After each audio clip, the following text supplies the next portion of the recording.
बोलिए प्रेम से श्री सद्गुरु महाराज की जय। अखंड मंडलाकारं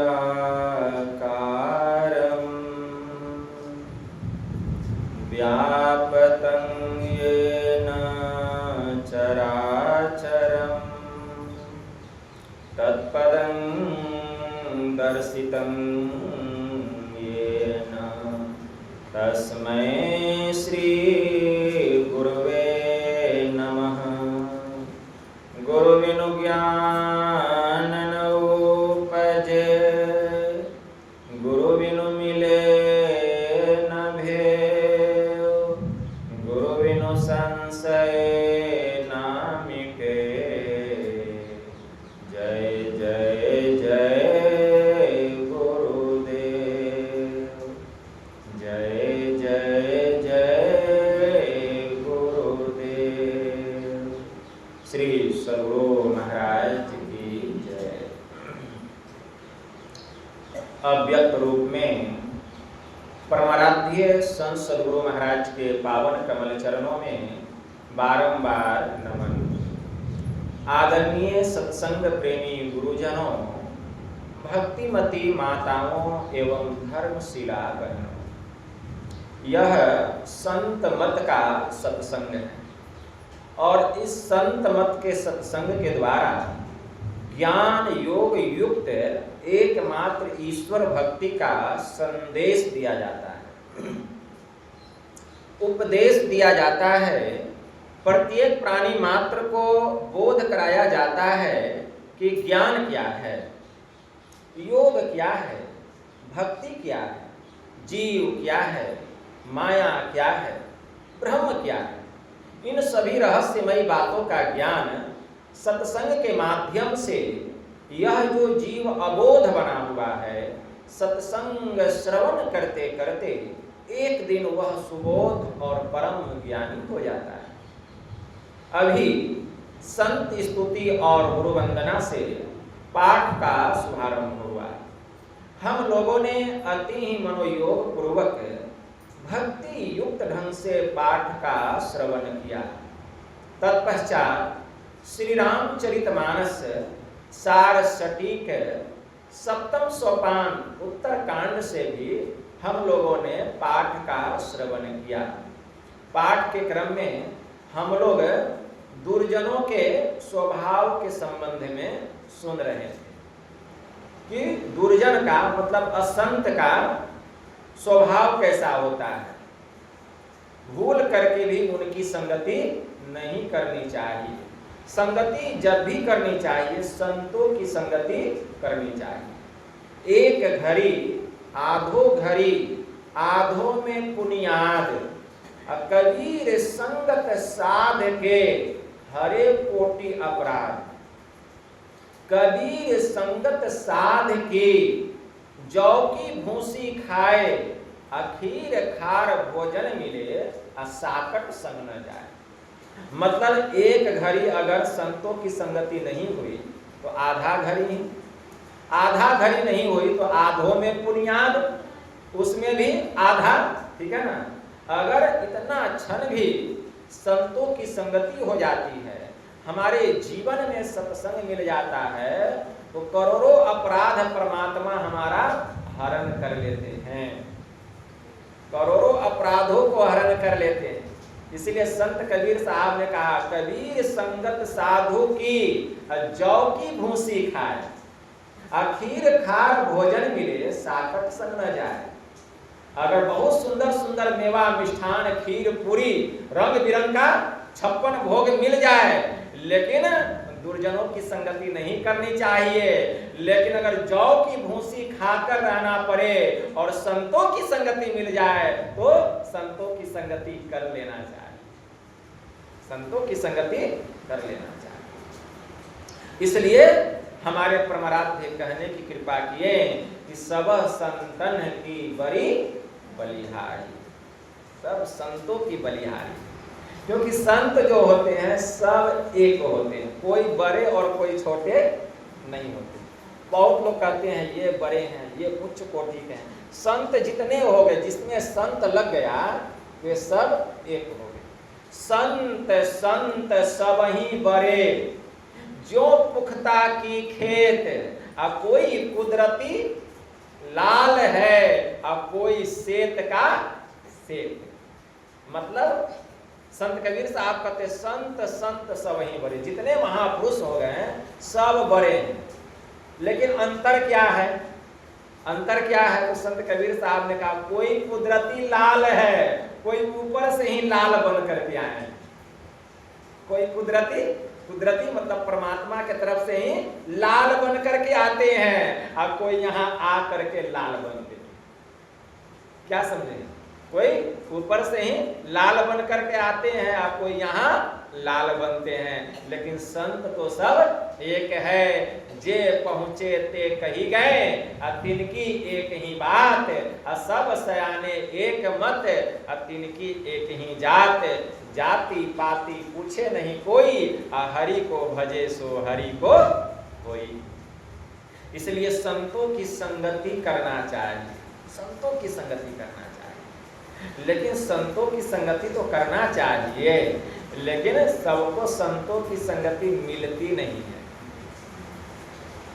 मिलती नहीं है। बहुत ऐसे भी भक्त होते हैं जो कि आतुर रहते हैं, व्याकुल रहते हैं, कब हमको संत मिलेंगे, कब हमको सत्संग सुनने को मिलेगा। ऐसे भी भक्त होते हैं, लेकिन मिलता नहीं, मिलता नहीं। क्यों नहीं मिलता है? पुण्य पुंज बिनु मिलहि न संता, सत्संगति संस्कृति कर अंता। जब तक पुण्य का विशाल पुंज जमा नहीं होगा, जब तक पुण्य की विशाल राशि जमा नहीं होगी, हम मानवों को संतों का दर्शन और हमारे जीवन में सत्संग मिलने वाला, सत्संग होना चाहिए। प्रवचन तो सब लोग करते हैं, बहुत लोग करते हैं, लेकिन प्रवचन का मतलब क्या है? गुरु महाराज कहा करते थे कि जिस सत्संग में बिंदु और नाद की चर्चा नहीं हो, वह प्रवचन नहीं कहलाकर परवंचना कहलाती है। परवंचना, ठीक है ना? जिस सत्संग में बिंदु और नाद की चर्चा नहीं हो, क्योंकि बिंदु जो है परमात्मा का बायां हाथ है और नाद जो है परमात्मा का दाहिना हाथ है। जो परमात्मा का बायां और दाहिना दोनों हाथ को पकड़ लेते हैं, परमात्मा उसको अपने गोद में बिठा देते हैं। और जब सत्संग में बिंदु और नाद की ही चर्चा नहीं होगी, तो बायां और दायां हाथ जो परमात्मा का है वह पकड़ में कैसे आएगा? तो उनके गोद में हम कहां से बैठे रहेंगे, कहां से बैठे रहेंगे? इसलिए जिस सत्संग में बिंदु और नाद की चर्चा नहीं होती है, वह प्रवचन नहीं कहलाकर प्रवंचना कहलाता है। उससे हमारा कतई भी कल्याण होने वाला नहीं है। आज देख लीजिए कितना प्रवचन हो रहा है, कितना सत्संग हो रहा है, लेकिन बिंदु और नाद की चर्चा सुनने को मिलता है? चले जाइए, कहीं भी चले जाइए, बिंदु और नाद की चर्चा कोई सुना दे, इतना भी पता नहीं कि बिंदु किसको कहते हैं, नाद किसको कहते हैं, सुना दे? है पावर? खूब कथा कहानी लंबा चौड़ा सुना देंगे, लेकिन बिंदु और नाद का कुछ भी जाने शून्य है। बिंदु क्या है, नाद क्या है, जानना चाहिए। तो थोड़ा सा मैं उस पर फोकस डालता हूं। बिंदु किसको कहते हैं? ध्यान से सुनिए।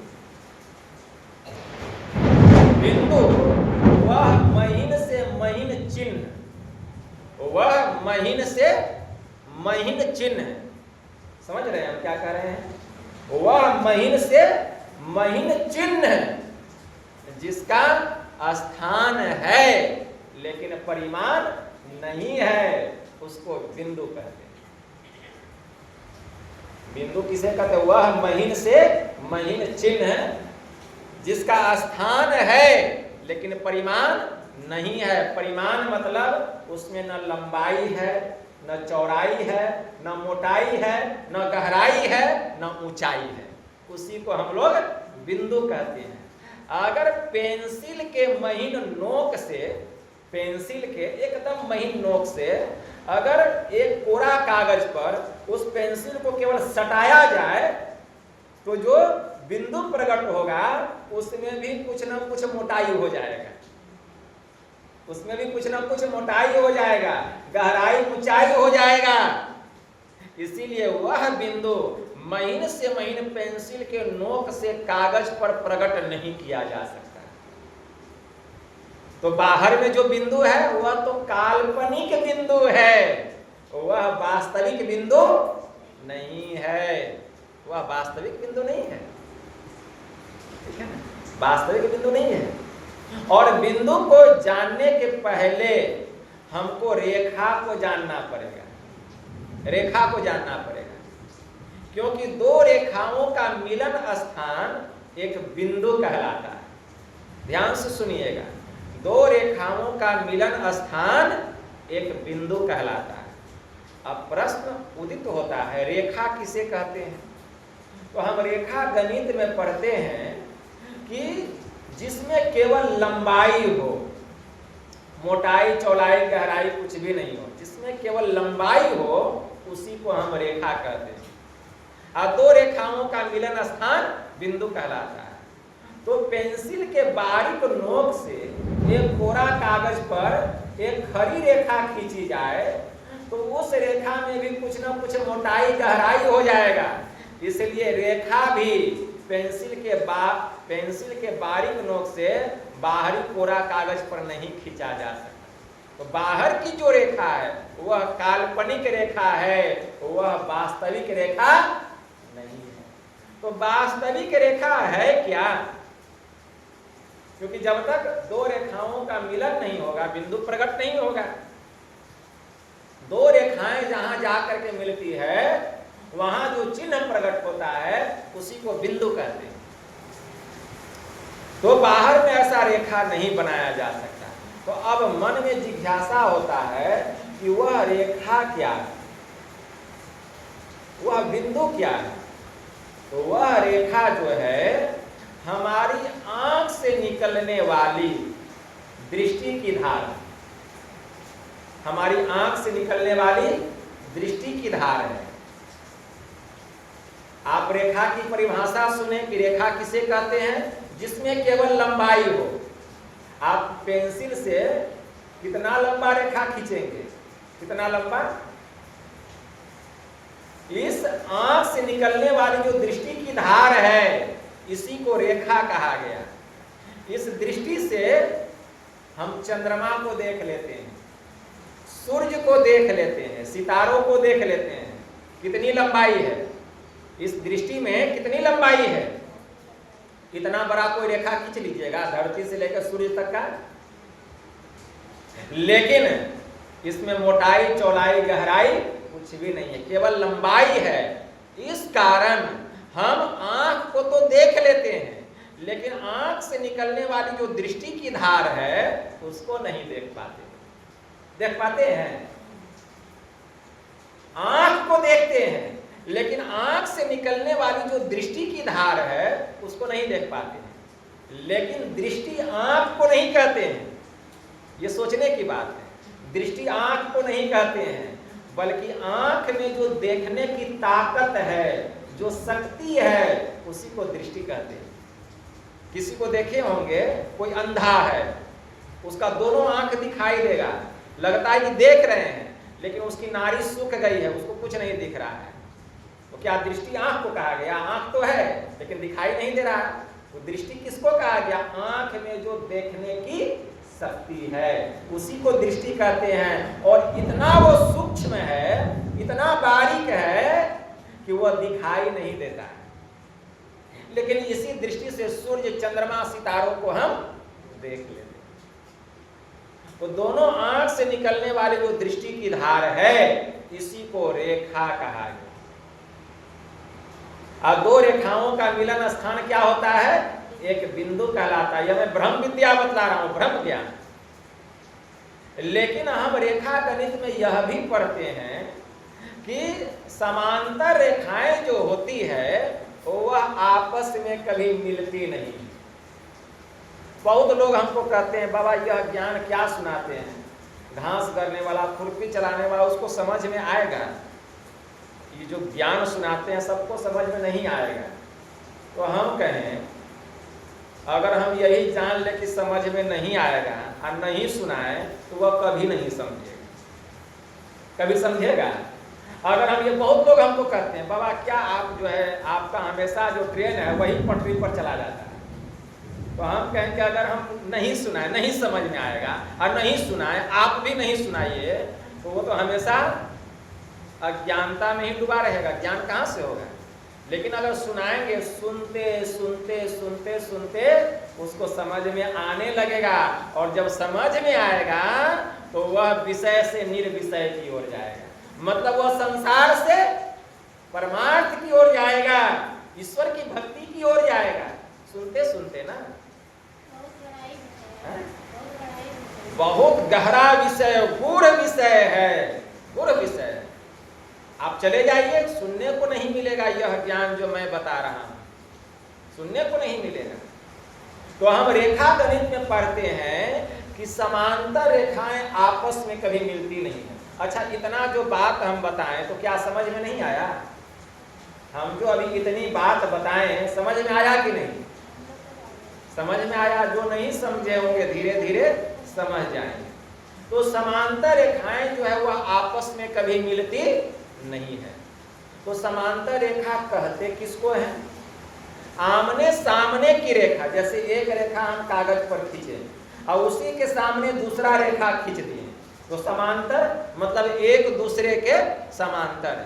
जैसे ये मेरा घर है और सामने में आपका घर है तो समांतर। तो समांतर रेखाएं आपस में कभी मिलती नहीं है, कभी नहीं मिलती है। लेकिन हमारी जो दृष्टि की जो धार है ये भी समांतर रेखा में गमन कर रही है। गमन करना मतलब चलना। आमने सामने की रेखा इस आंख के सामने इस आंख है और इससे जो दृष्टि की धार निकल रही है तो ये समांतर रेखा है। और समांतर रेखाएं आपस में कभी मिलती नहीं है। तो इसी को मिलाने के लिए विद्या है और उसी विद्या का नाम है ब्रह्म विद्या। कैसे मिलेगा? कोई मिला ले? दृष्टि की दोनों धारों को कोई मिला ले? कभी नहीं मिला सकता। उपनिषद में बड़ा अच्छा मंत्र आया, तीसरो मूर्तिया अमा प्रति पद पूर्णिमा चेती निमिलित दर्शनम मां दृष्टि अर्धोन्मिलितम प्रतिपद सर्वमिलिनम पूर्णिमा भवति तलक्ष्यम नासाग्रम तदभ्यासान मनः ऐस्थैर्यम ततुर्वायुरैस्थैर्यम। मतलब इसके लिए तीन प्रकार की दृष्टि बतलाई तो गई है। कौन? एक अमा दृष्टि, एक प्रतिपदा दृष्टि और एक पूर्णिमा दृष्टि। इस साधन के लिए तीन प्रकार की दृष्टि बतलाई गई। अमा दृष्टि मतलब पूरी आंख बंद करके देखना। प्रतिपदा दृष्टि आधी आंख खोल करके देखना, ठीक है ना। अब पूर्णिमा दृष्टि पूरी आंख खोल करके देखना, ठीक है ना। ये तीन प्रकार की दृष्टि है दृष्टि साधन।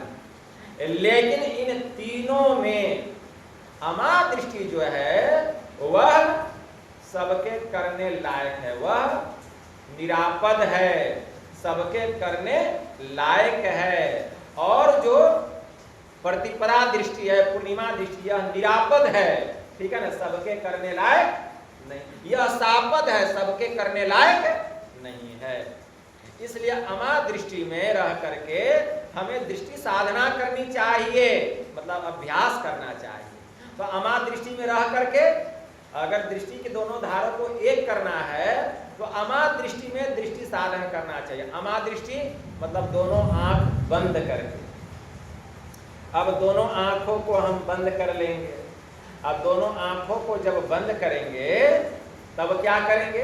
तो सुनिए, यह जो विद्या है, यह जो विद्या हम आप लोगों को बता रहे हैं, योग विद्या कहिए, ब्रह्म विद्या कहिए, यह कब से है इस दुनिया में इसका कोई पता नहीं बता सकता।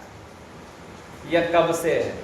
जब से सृष्टि है तब से तो है ही, और जब सृष्टि नहीं था तब भी यह विद्या था, ब्रह्म विद्या, तब भी यह था। ठीक है ना, यह किसी व्यक्ति विशेष का बनाया हुआ ज्ञान नहीं है, यह ईश्वरीय ज्ञान है। कोई कहे कि यह मेरा विद्या है, नहीं, यह परमेश्वर का विद्या है, यह ब्रह्म विद्या। ब्रह्म विद्या मतलब परमात्मा का ज्ञान। एक तरफ शब्द लिखिए ब्रह्म विद्या, और दूसरा तरफ उसका अर्थ लिखिए, क्या होगा? ब्रह्म ज्ञान, मतलब परमात्मा का ज्ञान। तुम्हारा ज्ञान कहां से हो गया? किसी व्यक्ति का ज्ञान हुआ, वह तो परमेश्वर का ज्ञान हो गया। तो यह जो ब्रह्म ज्ञान है, यह अत्यंत प्राचीनतम ज्ञान है। ठीक है ना, वेद पुराण संत मत भाखो, यहाँ न कछु पक्षपात राखो। गोस्वामी जी ने मानस में भी लिखा, यहाँ न कछु पक्षपात राखो, अब वेद पुराण संत मत भाखो। ठीक है ना, मतलब संतों के शरण में जाओ, यह ज्ञान प्राप्त करो। वेद में पुराण में तो यह ज्ञान भरा हुआ है, लेकिन पंडित बतला देगा। वेद पुराण तो पंडित पढ़ लेता है, लेकिन मजाल है उसका भेद बतला दे। अरे पंडितों का वेद और संतों का भेद, मतलब पंडित वेद पढ़ता है और संत उसका भेद बतलाता है। पंडितों का वेद और संतों का भेद। पंडित वेद पढ़ लेगा, उसका भेद बतला दे, भेद नहीं बतला पाएगा, इसका रहस्य। इस पर से पर्दा कौन हटाते हैं? संत हटाते हैं। अभी पर्दा हट रहा है ना, धीरे धीरे। अभी जो ज्ञान सुन रहा है, ये पर्दा हट रहा है। अभी देखिए कितना पर्दा हटेगा, इस पर कितना पर्दा पड़ा हुआ है, इस ब्रह्म ज्ञान पर कितना पर्दा पड़ा हुआ है। अभी सब पर्दा हटेगा धीरे धीरे। तो यह जो ब्रह्म विद्या अत्यंत प्राचीनतम ज्ञान है।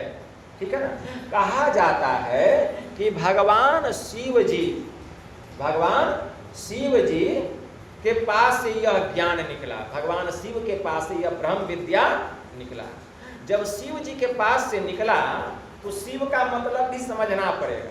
शिव शरीरधारी को नहीं कहा गया, शिव का मतलब ही है परमेश्वर, परमात्मा।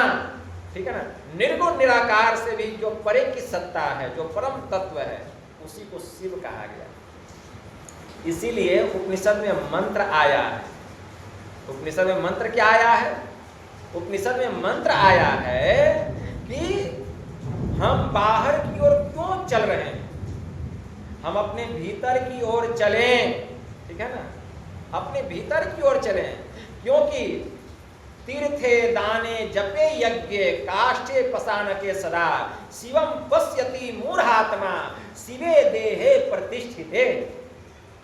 मंत्र आया ना, मंत्र आया, तीर्थे दाने जपे यज्ञ काष्ठे पसानके सदा शिवम पश्यति मूढ़ात्मा शिवे देहे प्रतिष्ठिते।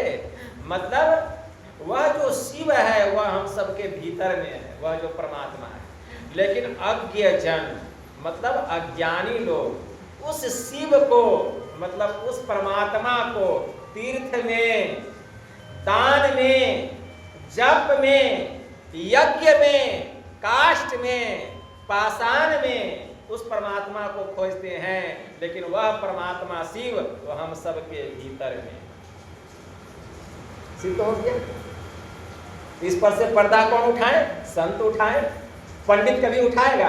अगर पंडित पर्दा उठा दे कि वह जो शिव है, वह जो परमात्मा है, तीर्थ में नहीं है, दान में नहीं है, सुनो, जप में नहीं है, यज्ञ में नहीं है, पाषाण में नहीं है, मूर्ति में नहीं है, तब पंडित जी का झोला कैसे भरेगा? कौन जाएगा तीर्थ करने? कौन जाएगा शिवालय? कौन जाएगा देवालय? कौन जाएगा अमरनाथ? कौन जाएगा बद्रीनाथ? कोई जाएगा? जैसे ही पर्दा खोलेगा तो तीर्थे दाने जपे यज्ञ काष्ठे पसानके सदा। यह मंत्र क्या हम अपना बनाया हुआ बोल रहे हैं? वेद का मंत्र है, वेद से उपनिषद निकला है। तो तीर्थे दाने जपे यज्ञ काष्ठे पसानके सदा शिवम पश्यति मूढ़ात्मा शिवे देहे प्रतिष्ठिते। वह शिव हम सबके भीतर में है, वह परमात्मा हम सबके भीतर में है। पास ही हजूर और तू चढ़त खजूर। मतलब समझे? हुजूर कहते थे महर्षि संसवी परमहंस जी महाराज कि पास ही हजूर, मतलब पासे में परमात्मा, तू चढ़त खजूर, तुम कहाँ चढ़ रहे खजूर गाछ पर, कि वहीं परमात्मा मिलेंगे।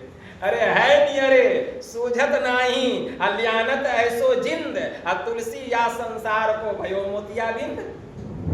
वह परमात्मा तो हमारे भीतर में है, ठीक है, लेकिन सूझता नहीं है, सूझता नहीं है। तो बाबा कबीर कहते हैं अरे कैसे सूझेगा, अगर जिसको मोतिया बिंद की बीमारी हो गई है उसको नजदीक का वस्तु दिखाई देता है? कहा नहीं। तब कैसे दिखाई देगा? तो डॉक्टर के पास जाते हैं, चिकित्सक के पास, वैद्य जी के पास। पहले डॉक्टर को वैधराज कहा जाता था, अब डॉक्टर। अब तो डॉक्टरों से सुनते हैं नाम परिवर्तन होने वाला, कुछ और नाम होने वाला है, आएगा तो पता चल जाएगा। ये वेद को डॉक्टर कहा गया, अब डॉक्टर को क्या कहा जाएगा? तो कहते हैं कि जब डॉक्टर के पास जाते हैं तो डॉक्टर क्या करते हैं? ऑपरेशन करते हैं, आँख का ऑपरेशन करते हैं, और ऑपरेशन करके मोतियाबिंद का जो परत है जो आँख पर पड़ गया उसको हटा देते हैं। और जब हटा देते हैं तो फिर नजदीक का वस्तु दिखने लगता है। उसी प्रकार परमात्मा हम सबके नजदीक हैं, लेकिन हमारे ऊपर भी परत चढ़ा हुआ है, जीव के ऊपर जो है आवरण लगा हुआ है। जब तक वह पर्दा फटेगा नहीं परमात्मा का दर्शन होगा नहीं। वह आवरण क्या है? वह आवरण है अंधकार का, प्रकाश का और शब्द का। कोई बताएगा? सत्संग में चले जाइए तो परमात्मा का दर्शन कैसे करेंगे, क्या आवरण है? कोई नहीं बताएगा। यह आवरण जब तक फटेगा नहीं परमात्मा का दर्शन होगा नहीं। खूब मत्था पटक लीजिए जा करके तीर्थों में, नहीं होगा। आवरण हटेगा कैसे? हमारे गुरु महाराज का नहीं कृपा की। गुरु महाराज क्या कहते हैं? घट तम प्रकाश शब्द पट त्रय जीव पर है छा रहे, कर दृष्टि और ध्वनि योग साधन ये हटाना चाहिए। यह पर्दा कैसे हटेगा? जीवात्मा के ऊपर में तीन पर्दा है, अंधकार का, प्रकाश का और शब्द का। जब तक ये तीनों पर्दा नहीं हटेगा परमात्मा का दर्शन नहीं होगा। तो ये तीनों पर्दों को हटाने के लिए क्या करना पड़ेगा? कर दृष्टि और ध्वनि योग साधन। इसके लिए दृष्टि साधना और शब्द साधना करना पड़ेगा। कोई बता देगा? ये तीनों पर्दा कैसे हटेगा? खूब जाकर के कथा सुन लीजिए, वृंदावन, मथुरा, हरिद्वार, अयोध्या चले जाइए, खूब कथा सुन लीजिए। कोई बताएगा? कि जीव पर से ये तीनों पर्दा जब तक हटेगा नहीं परमात्मा का दर्शन होगा नहीं। और तीन पर्दा है अंधकार का, प्रकाश का और शब्द का। और ये तीनों पर्दा किस साधन से हटेगा? तो दृष्टि साधन और शब्द साधन से। उसको पता ही नहीं है कि दृष्टि साधन किसको कहते हैं, शब्द साधना किसको कहते हैं। कहां से बताएंगे? तो इसी के लिए दृष्टि साधन और शब्द साधन का मतलब नदानुसंधान की साधना। तो भगवान शिव के तरफ से यह ज्ञान निकला, ब्रह्म ज्ञान, ब्रह्म विद्या निकला, मतलब परमात्मा की तरफ से यह ब्रह्म विद्या निकला। लेकिन जब निकला तो उस समय कोई किताब नहीं था, कोई कागज नहीं था। बाद में बहुत बड़े ऋषि हो गए, महर्षि हो गए, महर्षि पातंजलि, और उन्होंने इसकी रचना की। उन्होंने इस ज्ञान की क्या की? रचना की। तब उस ज्ञान को, उस योग को कहा जाने लगा पातंजल योग। क्या कहा जाने लगा? पातंजल योग में हम पढ़ेंगे कि योग, पातंजल योग में पढ़ेंगे कि योग शास्त्र में योग के 8 अंग बतलाए गए। कितने अंग बतलाए गए? 8 अंग बतलाए गए। यम, नियम, आसन, प्राणायाम, प्रत्याहार, धारणा, ध्यान और समाधि। ये योग शास्त्र में यही योग का 8 अंग बताया गया। पहला है यम और दूसरा है नियम। तो यम और नियम के 5-5 अंग बतलाए गए। जब तक 10 अंगों में कोई निपुण नहीं हो जाएगा उसके आसन की सिद्धि नहीं होगी। जब तक 10 अंगों में कोई निपुण नहीं हो जाएगा आसन की सिद्धि नहीं होगी। तो यम के 5 अंग क्या है? सत्य, अहिंसा, अस्तेय, अपरिग्रह, ब्रह्मचर्य। नियम के 5 अंग क्या है? शौच, संतोष, तप, स्वाध्याय और ईश्वर प्राणिधान। तो ये जब तक 10 अंगों में कोई निपुण नहीं हो जाएगा यम और नियम में, तब तक आसन की सिद्धि नहीं होगी। और जब तक आसन की सिद्धि नहीं होगी, योग का चौथा अंग क्या बताया गया? प्राणायाम। प्राणायाम, जब तक आसन की सिद्धि नहीं होगी प्राणायाम नहीं होगा। प्राणायाम का मतलब क्या समझे? प्राण वायु और अपान वायु, ठीक है ना? प्राण वायु और अपान वायु को जो सम कर लेता है तब होता है प्राणायाम। प्राण वायु मतलब जीवनी शक्ति, जो हम खींचते हैं, जो हम श्वास लेते हैं, ये हो गया प्राण वायु, ठीक है ना? जीवनी शक्ति। अपान वायु जो हम छोड़ते हैं, ठीक है ना, वो अपान वायु, ठीक है ना? तो जब तक ये दोनों सम नहीं होगा प्राणायाम नहीं। प्राणायाम मतलब प्राण को आयाम करना, मतलब प्राण को काबू में करना। प्राण को काबू में करना मतलब श्वास पर श्वास की गति को बंद कर देना। यह कैसे होगा? तो इसके लिए बहुत लोग प्राणायाम करते हैं। प्राणायाम में रेचक, पूरक और कुंभक की साधना होती है। वे पूरक की साधना करते हैं, कुंभक की साधना करते हैं, रेचक की साधना करते हैं। पूरक की क्रिया क्या है? प्राण वायु को खींचना। जो हठ योगी होते हैं, जो प्राणायाम करते हैं, वे प्राण वायु को खींचते हैं। तो जितना देर खींचने में हम लगाएं श्वास, ध्यान से सुनिए, जितना देर श्वास को खींचने में हम लगाते हैं उससे 4 गुना अधिक श्वास को भीतर में रोक करके रखना है। जो हठ योगी होते हैं, जितना देर हम श्वास को, प्राण वायु को खींचने में लगाएं उससे 4 गुना श्वास को भीतर में रोक करके रखना। और श्वास को भीतर में जो रोक करके रखे 4 गुना, उसको कुंभक साधना कहा गया। और श्वास को खींचने में जो हम समय लगाएं उसको पूरक साधना कहा गया। और जितना देर श्वास को खींचने में लगाएं 4 गुना रोकने में और 2 गुना छोड़ने में समय, 2 गुना छोड़ने में, तो 2 गुना छोड़ने में जो समय लगा उसी को कहा गया रेचक की क्रिया। इसी को कहा गया पूरक, कुंभक और रेचक की साधना। इससे जो हठ योगी होते हैं वे अपने प्राण का आयाम करते हैं, मतलब प्राण को बस में करने का अभ्यास करते हैं। लेकिन यह जो क्रिया है, यह क्रिया सापद है, सबसे होने योग्य नहीं। इसमें अभ्यासी की जान तक जा सकती है। क्यों? हम प्राण वायु को खींचने में जितना देर लगाएं तो 4 गुना रोकने में और 2 गुना छोड़ने में। हमारी हृदय के जो तंतु होते हैं बहुत कोमल होते हैं।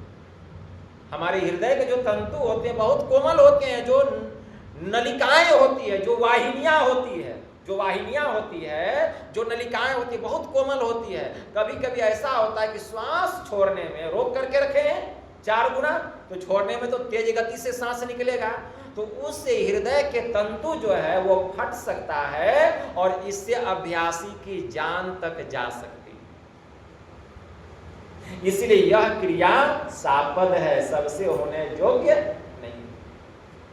इसीलिए उपनिषद में मंत्र आया है, यथा सिंहो गजो व्याघ्रो भवेद्वस्यः शनैः शनैः तथैव सेवितो वायुर्न्यथा हन्ति साधकम्। मतलब जैसे सिंह है, हाथी और बाघ धीरे धीरे काबू में आता है, बस में आता है, उसी प्रकार प्राणायाम की क्रिया के द्वारा धीरे धीरे हम अपने प्राण को बस में, वायु को बस में करने का अभ्यास करते हैं। लेकिन यह क्रिया सबसे होने योग्य नहीं। तो इसीलिए हम लोग राजयोग करते हैं। हम लोग जो साधन करते हैं राजयोग, तो ये हो गया प्राणायाम। अब प्राणायाम की क्रिया में भी मन भागता है। जो प्राणायाम की क्रिया करते हैं उसमें भी मन भागता है। तो मन जो भागता है, तो जो जहां जहां मन भाग जाए वहां से मन को हटाइए। तो इस क्रिया का नाम हो गया प्रत्याहार। योग का 5वां अंग प्रत्याहार। जहां जहां मन भागे वहां से मन को हटाइए। प्रत्याहार मतलब प्रति जोर आहार, जो मन में उत्पन्न हो उसको खा जाइए। खा जाइए मतलब उसको हटा दीजिए। खाने का मतलब क्या? जो भी मन में भाव उत्पन्न हो, जहां भी मन जाए वहां से मन को हटाइए, उसको आहार बना लीजिए, हटा दीजिए। उसी का नाम है प्रतिहार, मतलब प्रत्याहार। ठीक है ना? तो इस तरह से प्रत्याहार करते करते क्या होगा? तब योग का 6ठा अंग धारणा, धीरे धीरे धारणा होने लग जाएगी। धारणा होने लग जाएगी। धारणा का मतलब अल्प टिकाव होगा। अल्प टिकाव, अल्प टिकाव जब होने लगेगा तो यही है धारणा। धारणा होते होते क्या होगा? गहराई होगी। मतलब धारणा कुछ देर तक बनती चली जाएगी। अब बनते बनते तब क्या होगा? ध्यान लग जाएगा। मतलब योग का 7वां अंग ध्यान लग जाएगा। मतलब मन वहां से हटेगा नहीं, मन वहां से नहीं हटेगा, ध्यान हो गया। जब मन वहां से नहीं हटेगा तब मन कहां जाएगा? तो ध्यानम निर्विषयम मन, निर्विषय मन को ही ध्यान कहा गया। अब मन में किसी प्रकार का कोई संकल्प विकल्प नहीं। ध्यानम कर्मसु कौशलम, मतलब ध्यान जो है, ध्यान जो है वह क्या है? ध्यान की कुशलता को योग कहा गया। ठीक है ना? योग कहा गया ध्यान की कुशलता को। जो ध्यान में कुशल हो जाते हैं तब देखिए योग होता है। मतलब दृष्टि की दोनों धाराएं वहां जाकर के मिलती है। योगः कर्मसु कौशलम, योग जो है कर्म करने की कुशलता को, ठीक है ना, उसी को योग कहा गया। तब क्या होगा? गहराई होगी तब ध्यान होगा। और जब ध्यान होगा मन संकल्प विकल्प से रहित हो जाएगा। तब घंटों बैठे हैं, पता ही नहीं चला कब दिन हुआ, कब रात हुई, कब सुबह हुआ, कब शाम हुआ। गुरु महाराज की वाणी में आया, साधन में पगी जाए अति ही गंभीर हो, या तन शुद्धि नहीं रहे, धीर बलवीर सो, सांझ भोर दिवस रैन कछु जानत नाही, अरे हारे में ही बाहर जरवत रहे माही चेतन सही। मतलब बाहर में तो जड़ शरीर बैठा हुआ और चेतन सूरत तो भीतर भीतर चल रही है। अंतराकाश, अंतर आकाश में गमन कर रही है, अंतर आकाश में गमन कर रही है। जैसे पक्षी को उड़ने के लिए पग, पंख और पूंछ तीनों की आवश्यकता होती है।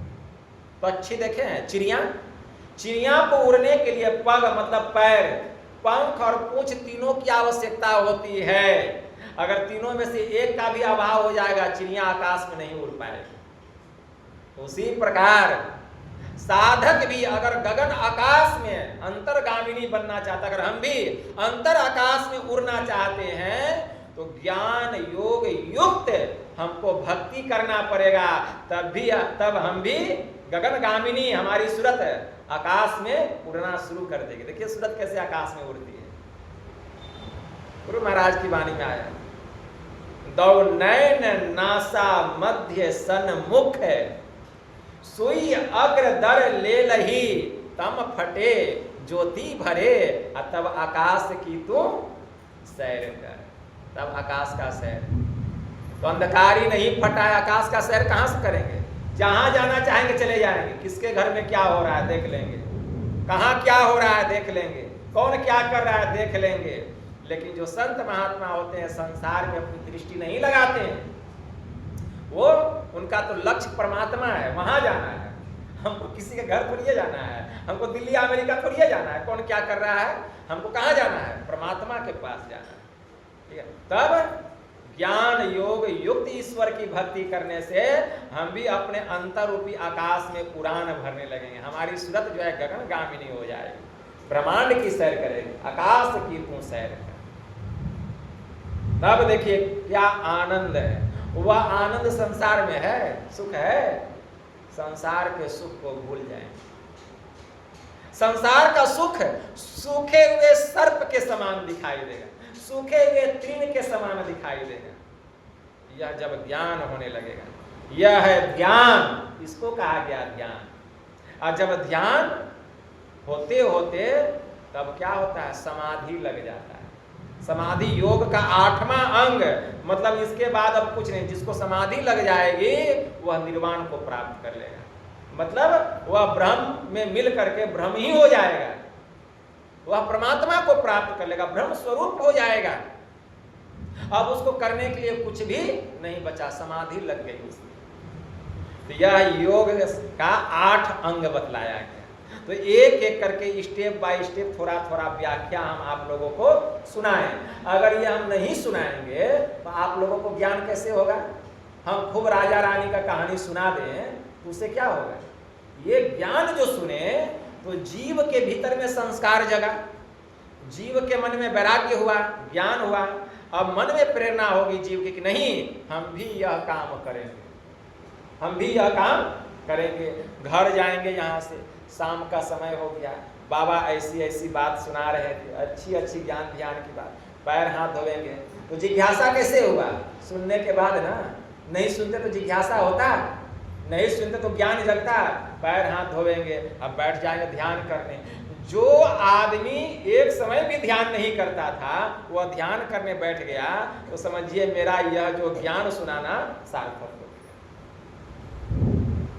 ये सार्थक हो गया। तो इसी के लिए है यह संत मत का ज्ञान। संत मत का बड़ा ही गूढ़, गंभीरतम और रहस्यमय ज्ञान है।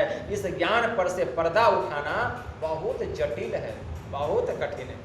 तो धीरे धीरे सुनते सुनते यह पर्दा उठेगा और तब जो आनंद आएगा, जब तब जो सुख मिलेगा, कहेंगे बाबा ऐसा सुख का। ठीक है ना? तो यह ज्ञान अनमोल है। तो अनमोल ज्ञान को कौन लेगा? बेमोल लोग लेगा, जिसका कोई मोले नहीं है। अनमोल ज्ञान को बेमोल लोग प्राप्त कर सकता है, जिसको कोई मोल नहीं है। अनमोल ज्ञान को लेने वाले भी अनमोल हो जाते हैं। इसलिए आप लोग अनमोल हैं जो इस ज्ञान को लेने के लिए आते हैं। और एक दिन जीवन में अपनाते अपनाते एक दिन आप भी ऐसे अनमोल हो जाएंगे कि वह सुख मिलेगा, वह शांति मिलेगी कि फिर आपको जीवन में दुख का मुख नहीं देखना पड़ेगा, शाश्वत सुख की प्राप्ति होगी, जीव का परम कल्याण होगा। यही थोड़ा सा हम आप लोगों को सुना दिए। बोलिए प्रेम से श्री सद्गुरु महाराज की जय।